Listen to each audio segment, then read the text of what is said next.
Bonjour, c'est Benoît et bienvenue dans cette nouvelle vidéo consacrée aujourd'hui à comment valoriser votre candidature sur le marché de l'emploi. Comment ressortir par rapport aux autres candidats et comment apporter de la valeur ajoutée à votre candidature. Donc pour ceux qui ne me connaissent pas, je m'appelle donc Benoît de Saint-Père, ça fait 15 ans que je suis recruteur en entreprise, en société de travail temporaire. J'apporte aussi mes conseils auprès des entreprises sur des problématiques de recrutement et aujourd'hui je me consacre essentiellement à aider les demandeurs d'emploi dans leur recherche, tout simplement.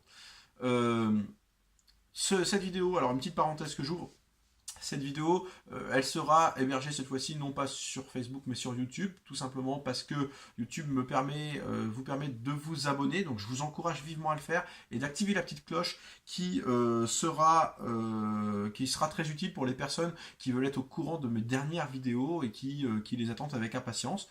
Et vous pourrez ainsi aussi, en étant abonné, visionner mes anciennes vidéos. Donc ça, je vous encourage à le faire. Et puis, bien entendu, un petit pouce bleu pour m'encourager à poursuivre ce type de format de vidéo pour vous aider, parce que moi le but est déjà là de vous aider, de vous ouvrir les yeux sur des choses qui peuvent vous paraître un petit peu abstraites. Et voilà, le petit pouce bleu me permettra, moi, de m'encourager déjà à continuer et me permettra de promouvoir cette vidéo.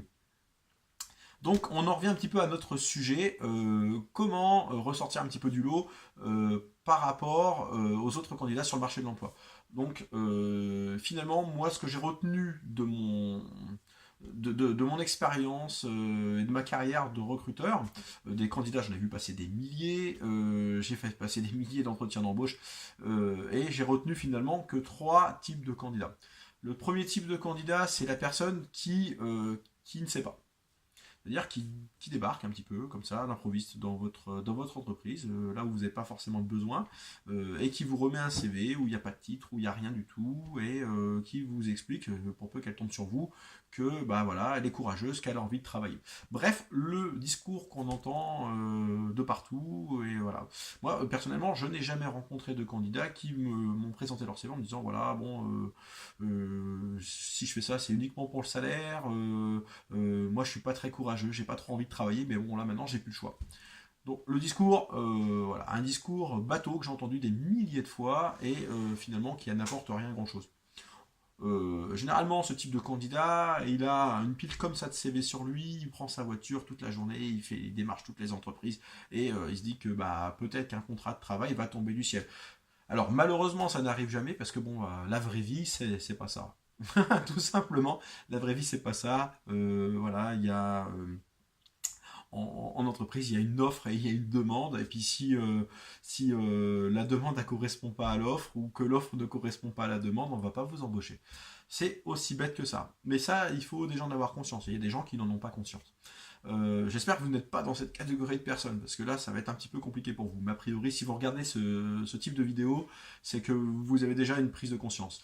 Deuxième type de candidat, alors le deuxième type de candidat, c'est un petit peu différent. Et c'est un petit peu plus compliqué à gérer. Ce sont les personnes qui croient savoir. C'est-à-dire que ce sont des personnes généralement qui ont eu un petit niveau de compétence en entreprise, qui ont été appréciées, qui ont eu une petite carrière et qui du jour au lendemain se retrouvent sur le marché de l'emploi. En se retrouvant sur le marché de l'emploi, elles découvrent un autre monde parce qu'elles étaient parties sur pas mal d'a priori.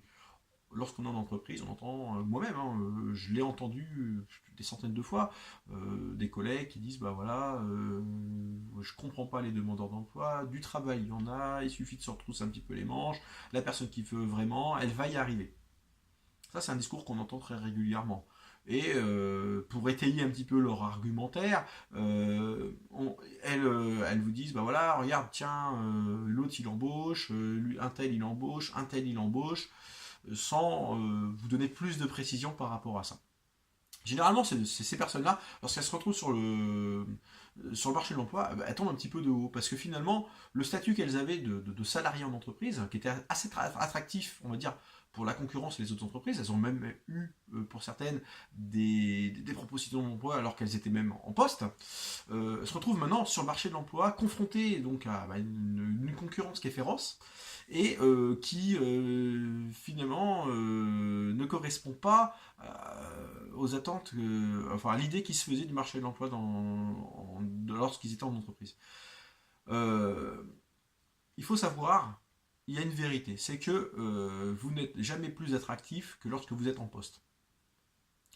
Pour un recruteur, le meilleur des candidats, c'est celui qui est déjà en poste dans une autre entreprise. Pourquoi? Parce que ça apporte une garantie sur ses compétences et sur son employabilité. Je m'explique. Au jour d'aujourd'hui, vous êtes en entreprise, vous avez des propositions d'emploi de la part de la concurrence. Du jour au lendemain, vous vous retrouvez au chômage, vous êtes toujours aussi compétent, c'est peut-être pas forcément de votre faute, peut-être un problème de gestion d'entreprise, peut-être une réduction d'effectifs, peu importe, je ne sais pas.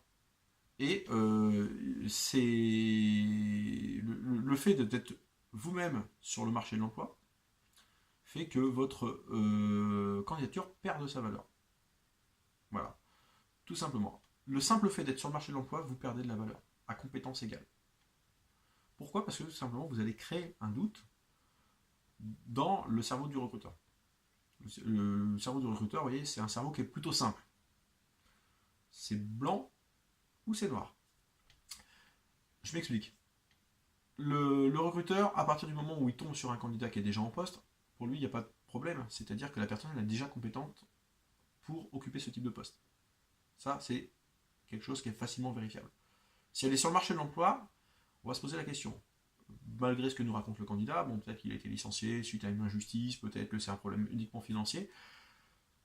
Vous allez créer un doute qui va s'immiscer dans le cerveau du recruteur. Et à partir de là, le recruteur, en cas de doute, il va passer sur un autre candidat.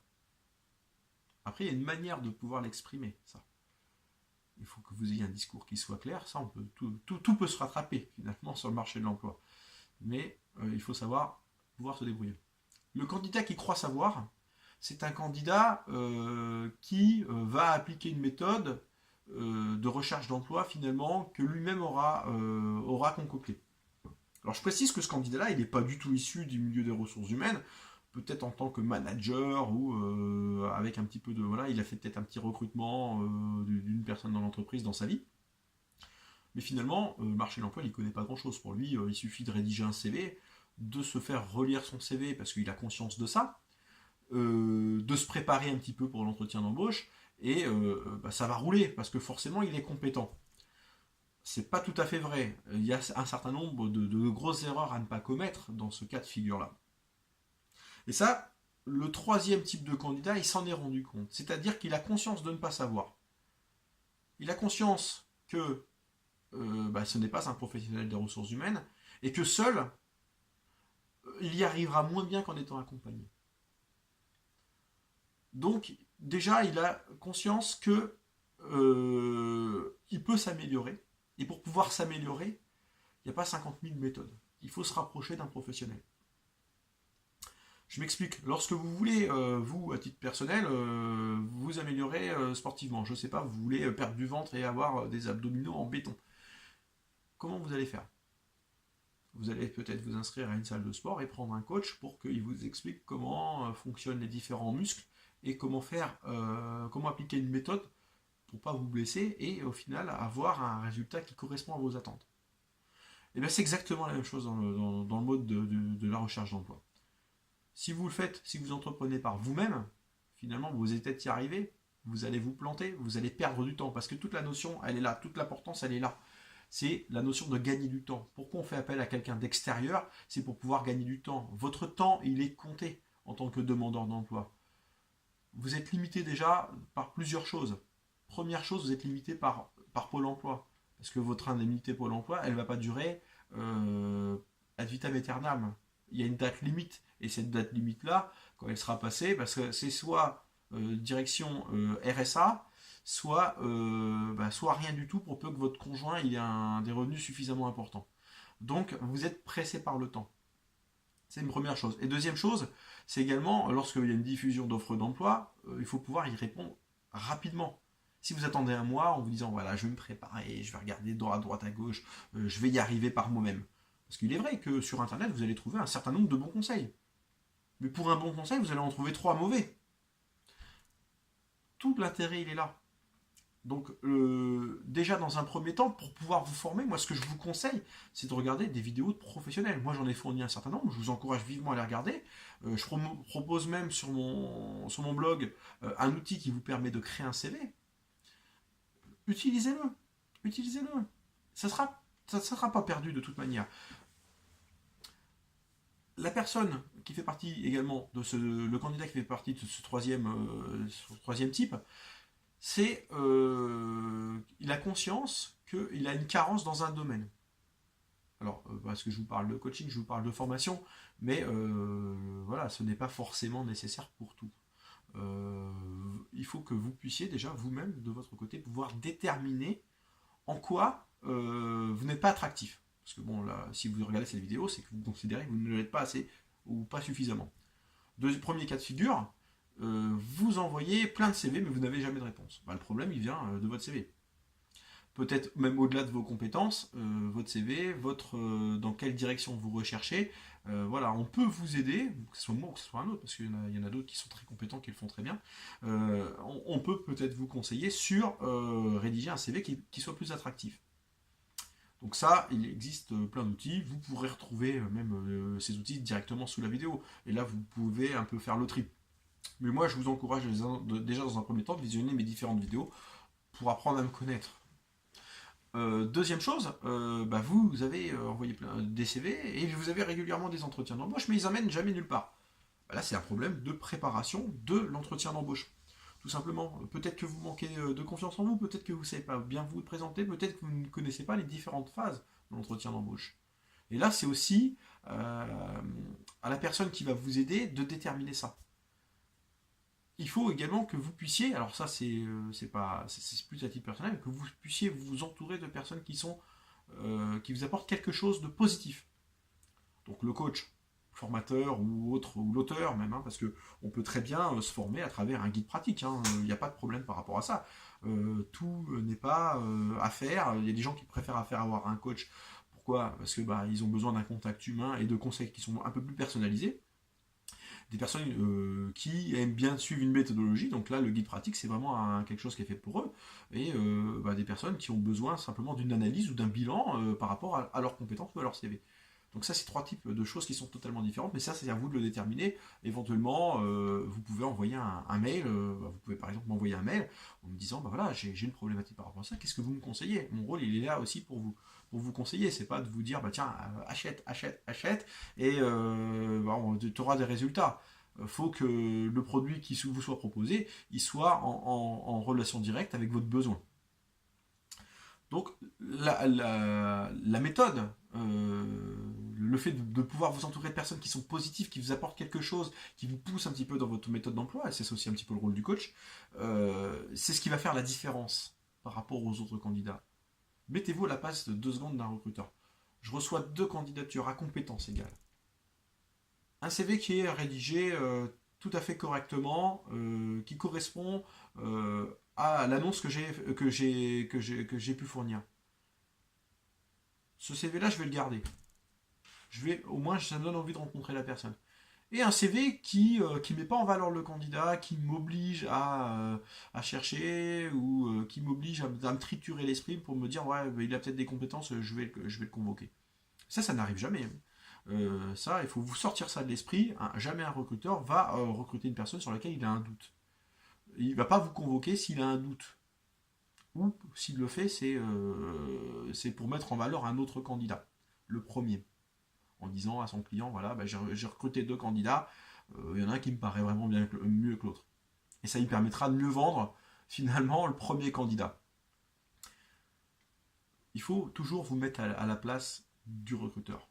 Pourquoi ce recruteur, il va me choisir moi plutôt qu'un autre, à compétence égale. Et parfois même, à la compétence inférieure, il va vous choisir vous par rapport à un autre. Tout simplement parce que votre candidature, elle correspond à ses attentes. Ces attentes, elles ne sont pas forcément énormes. Mais si votre CV il est exploitable, si vous êtes bien dans votre entretien d'embauche, il n'y a aucune raison de ne pas vous accorder votre chance. Tout simplement. Mais pour avoir le super CV, pour avoir le super entretien d'embauche, c'est pas comme ça qu'on l'obtient en se disant voilà, je vais faire petite formation tout seul de mon côté et finalement je vais y arriver. Pensez au temps qui est limité.